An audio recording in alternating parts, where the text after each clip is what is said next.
ఒక పక్క క్రైస్తవులు మతం పెంచుకోవాలనే తాపత్రయంతో పనికట్టుకొని ఒకటికి 10 సార్లు లేదా ఒకటికి 100 సార్లు అయినా చెప్పే ప్రయత్నం చేసి మతం మారుస్తూ ఉంటున్నారు. వారు సంతోషమే, వాళ్ళు తక్కువ మంది ఉన్నారు కాబట్టి మతం పెంచుకోవాలి, జనసంఖ్య పెంచుకోవాలని వాళ్ళు ఆరాటపడతారు. ముస్లింలు క్రైస్తవులాగా మనకు పై కనబడరు, కానీ వారు కూడా మతం పెంచుకునే ప్రయత్నం చాలా చేస్తూ ఉన్నారు. కానీ మనం ఏం చేస్తున్నాము? ఏమీ పట్టించుకోవట్లేదు. ఏంటి, మన మతంలో వాళ్ళు ఎవరు ఏ మతంలోకి వెళ్ళిపోయినా, ఏం చేసుకున్నా, ఏం చేయాలి, అందరినీ ఆదరిస్తాం. అది గొప్ప విషయం, మన హిందువులలో ఉన్నటువంటి గొప్ప విషయం. క్రైస్తవులైనా మన వాళ్ళే, మన చుట్టాలు, బంధువులు, స్నేహితులే. ముస్లింలు ఉన్నటువంటి వాళ్ళం కూడా అంతే. కాబట్టి అందరినీ ఆదరిస్తాం మనం. కానీ ఈ రకంగా ఆదరించడం మంచిదే, కానీ ఏమవుతుంది? మన హిందువుల సంఖ్య తగ్గిపోతుంది. ఏమవుతుంది? తగ్గిపోతుంది. ఆ తగ్గిపోవడం అనేటటువంటి దానివల్ల వచ్చేటటువంటి ఒక ప్రమాదం ఏంటి అనేటువంటి చెప్తాను, వినండి. మన భారతదేశంలోనే, మన హిందూ దేశంలోనే కేరళ రాష్ట్రంలో, పశ్చిమ బెంగాల్ రాష్ట్రంలో అక్కడ ఉన్నటువంటి హిందువుల సంఖ్య తగ్గిపోయింది. ముస్లింల సంఖ్య పెరిగిపోయింది, క్రైస్తవుల సంఖ్య పెరిగిపోయింది. అక్కడక్కడ ఉన్నారు హిందువులు అంతే. ఇప్పుడు ఇక్కడ మనకు తక్కువ సంఖ్యలో క్రైస్తవులు, ముస్లింలు ఎలా ఉన్నారో, హిందువులు మనం ఎక్కువగా ఉన్నాం కదా. అక్కడ ముస్లింలు, క్రైస్తవులు ఎక్కువ మంది ఉన్నారు, హిందువులు తగ్గిపోయారు. అక్కడ ఉన్నటువంటి హిందువుల యొక్క పరిస్థితి ఎలా తయారైంది అంటే, ఇలాగ పూజా కార్యక్రమాలు చేసుకోవాలన్నా, ఏదైనా పండగ చేసుకోవాలన్నా, ఏదైనా ఫంక్షన్ పెట్టుకోవాలన్నా పర్మిషన్ తీసుకోవాలి అక్కడున్న హిందువులు. ఇక్కడున్న ముస్లింలు కానీ క్రైస్తవులు కానీ ఏదైనా కార్యక్రమం చేసినప్పుడు మన హిందువులకి పర్మిషన్ అడుగుతున్నారా? అడగకపోయినా మనం అబ్జెక్షన్ పెడుతున్నామా? ఓన్లీ మనోళ్ళే కదా అనుకుని మనము పెద్ద మనసుతో ఆలోచించి అందరినీ కలుపుకుంటాం మనం. కానీ వాడు అక్కడ అలా కాదు, పర్మిషన్ అడగాలి. అడిగిన తర్వాత వారు ఫోన్లే ఒకరోజే కదా చేసుకోండి అంటే చేసుకోవాలి. నో, మీరు మైక్ షెట్లు పెట్టేస్తారు, చాలా జనాల్ని పిలుస్తారు, వచ్చిపోయే బళ్ళు రద్దీ, సౌండ్స్, మైక్ షెట్ సౌండ్ డిస్టర్బెన్స్గా ఉంటుంది, మాకు చేయడానికి వీల్లేదని కనుక వాళ్ళకి పర్మిషన్ ఇవ్వకపోతే వదులుకోవాల్సిందే. మేము అప్పో జొప్పో చేసి డబ్బులు తెచ్చుకొని 10 మందిని పిలిచి భోజనం పెట్టుకుంటాము, ఏదో ఫంక్షన్ పెట్టుకుంటామంటే వీళ్ళకేంటి బాధ వద్దంటున్నారని ఒకవేళ మొండికే చేశారనుకో, వీళ్ళు ఆ సాయంత్రము మరుసటి నాడో ఆ కుటుంబ సభ్యులందరినీ చంపేస్తారు. అంత ప్రమాద పరిస్థితిలో బతుకుతున్నారు మన హిందువులు అక్కడ. మరి ముందుకి మన దేశంలో కూడా, మన రాష్ట్రంలో కూడా అలాంటి పరిస్థితి వచ్చే ప్రమాదం పొంచి ఉంది. అందుకని మనం ఏం చేయాలంటే మేల్కోవాలి, మన వాళ్ళని నిలబెట్టుకోవాలి. పోనీ వాళ్ళేమో హిందువుల్ని తీసుకొని వెళ్ళి మతంలో చేర్పించుకునే ప్రయత్నాలు వారు చేస్తున్నారు. మీరు క్రైస్తవులకు, ముస్లింలో తీసుకొచ్చి పట్టుకొచ్చి మనం హిందూ మతంలో చేర్పించండి అని మీకు చెప్పట్లేదు. కానీ ఉన్నవాళ్ళు వెళ్ళిపోకుండా నిలబెట్టుకోవాలి అంటే మన ధర్మం గురించి మనం తెలుసుకోవాలి. ఆ తెలుసుకునే ప్రయత్నం చేయకపోతే ఏమీ తెలియదు.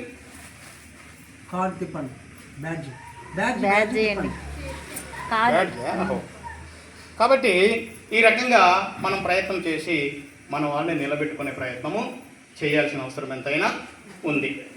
మరి మనము హిందూ సాంప్రదాయం ఏంటి, మన ఆచారాలు ఏంటి, మన నియమనిష్టలు ఏంటి అనేటటువంటి దాని గురించి కొంచెం మనం తెలుసుకుంటాం. తెలుసుకోవడం అంటే ఇక మీకేమీ తెలియదని నేను చెప్పట్లేదు.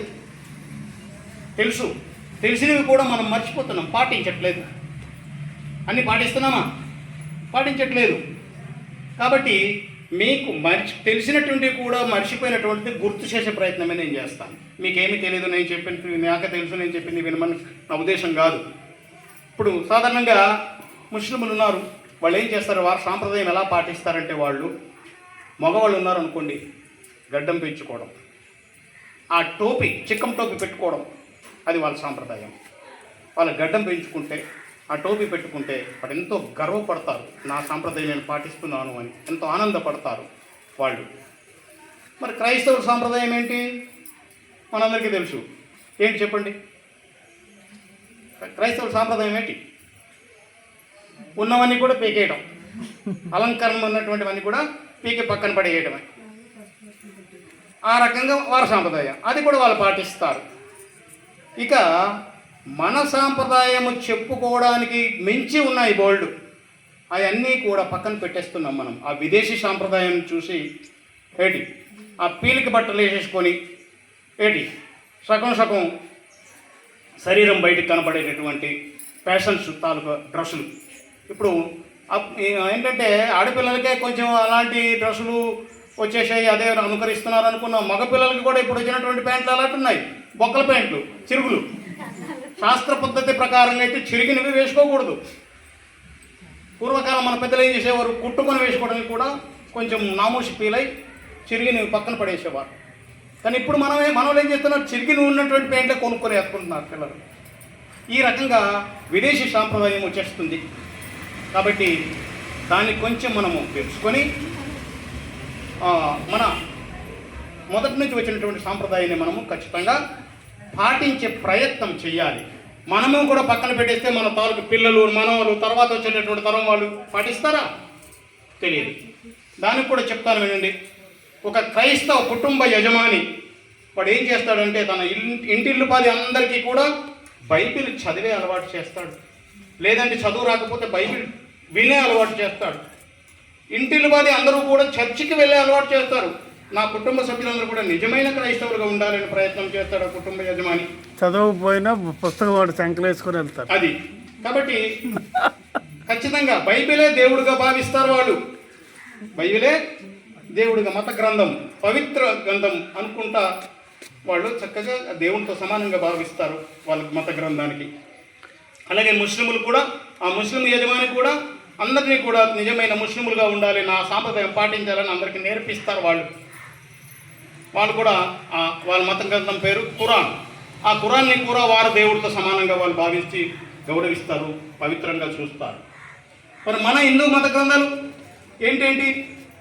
భగవద్గీత, రామాయణం, భారతం, భాగవతం, ఇంకా ఇతిహాసాలు బోల్డ్ అనేటువంటి ఉన్నాయి, పురాణాలు.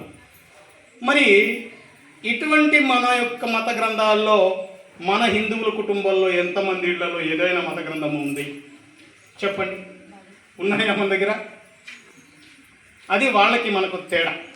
కాబట్టి ఇది కూడా మనం ఖచ్చితంగా గుర్తుపెట్టుకోవాలి. లేదమ్మా భగవద్గీత అది ఇంట్లో.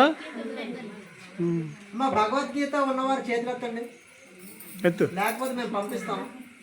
ఓకే, సంతోషం. ఒక 10 మందిలాగా ఉన్నారు. అత్యంత అదిగా ఇది కూడా పెట్టుకోవాలి. అయితే ఆ పుస్తకం పెట్టుకోవడం ఒకటే కాదు, సమయం కుదిరినప్పుడు చదివే ప్రయత్నం కూడా చెయ్యాలి.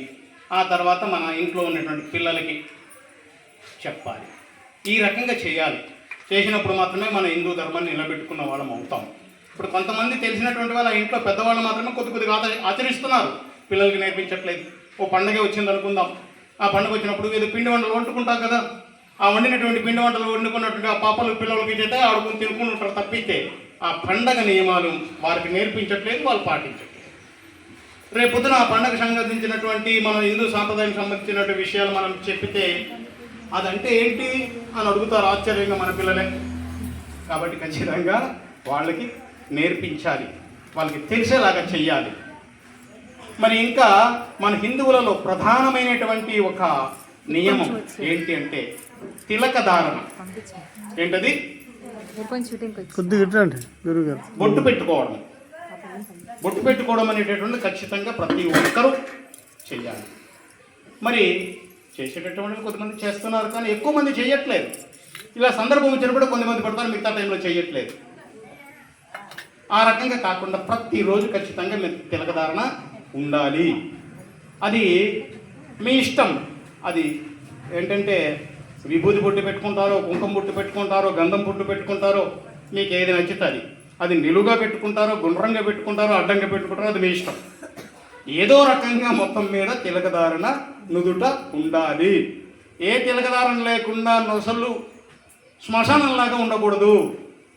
ఇది ఖచ్చితంగా మనం పాటించవలసినటువంటి నియమం. అది మనం పాటిస్తున్నాం, పిల్లలకి నేర్పించవలసినటువంటి నియమం. నుదుటి మీద బొట్టు అనేది ఒక కళ అది. కాబట్టి అలాగే ఇందాక చెప్పినట్టు విదేశీ సాంప్రదాయం ఇప్పుడు ఉండేటువంటి యూత్ పిల్లలు, ఆడపిల్లలు కూడా ఎక్కడికైనా బయటికి వెళ్ళేటప్పుడు ఏం చేస్తున్నారు? అంతకుముందు వాళ్ళు ఏం చేసేవారు? ఖచ్చితంగా చుక్కగా దలదూకుని జడ వేసుకునేవాళ్ళు. ఇప్పుడు ఏం చేస్తున్నారు? జుట్టంతా బయటకు వదిలేస్తున్నారు దయ్యం పిల్లల్లాగా. కాబట్టి ఇవి కూడా నేర్పించాలి వాళ్ళకి. ఇవన్నీ కూడా ఒక నిజమైనటువంటి హిందూ సమాజం లాగా మన సాంప్రదాయమైనటువంటి వేషధారణ అంటే దుస్తులు, మనం డ్రెస్సులు, కట్టు, అలాగే బొట్టు ఇదొక చెప్పాను. ఈ విధంగా ఇవన్నీ కూడా మనం పాటించాలి, మనం పిల్లలకి నేర్పించాలి. ముందు మనం పాటించినంత మాత్రం ఇవి సరిపోదు, మన కుటుంబ సభ్యులందరికీ కూడా అంటే పిల్లలకి మెయిన్ నేర్పించడం చేయాల్సిన అవసరం ఎంతైనా ఉంది.